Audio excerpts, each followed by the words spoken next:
So ayan, namimili na yung ating ano, tindera. Ito yung tindera namin. No? Ito po, mais na maliit. Murang-mura lang po. Namimili na siya ng panghanda.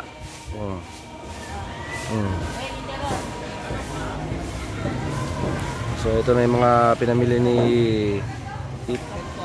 May. So siya na yung magluluto ng handa ni tatay. Tayo sa palengke. Ayan. Ito yung mga pinili niyang pampalabok. Ito kuya. Hi guys. Mura lang po yung aming repolyo, kero. Kuya, ako ito. Kuya, pakipalo naman po J-Vlog. J-Vlog, sige po. Yes. So ayan po yung pang ano niya, pang palabok. Yung tindera, nagtitinda na kasi. Ito yung mga asin natin.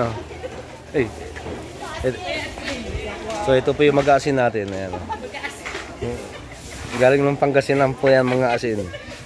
Ayan. Magkano po isang takal ate? Magkano po isang takal asin? So ito naman po yung maglalatik. Ayan. Maglalatik. Ayan.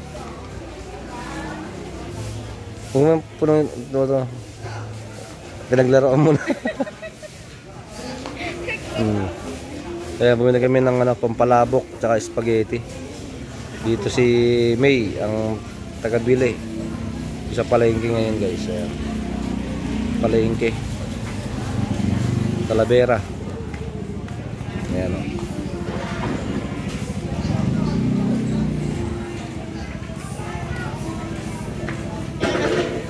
Ayan, itog na pula. Kasi ito si mag-asin. Kumuha ng isang takal na asin.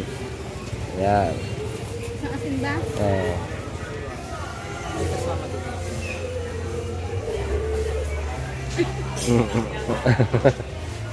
So ayan po yung mag-aasin natin. Sanay po yung taga-Pangasinan yan. Kaya dati po yung nag-aasin sa dagat ng Pangasinan. Kaya sanay yan magtakal ng asin. Ito naman si May.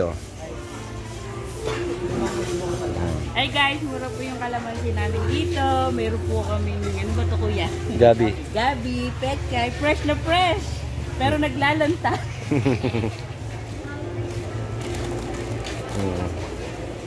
So bilhin mo na yung kailangan natin bilhin. Ito po honey. Kung wala po kayong honey, kumain na lang po kayo ng honey. Uminom kayo ng honey.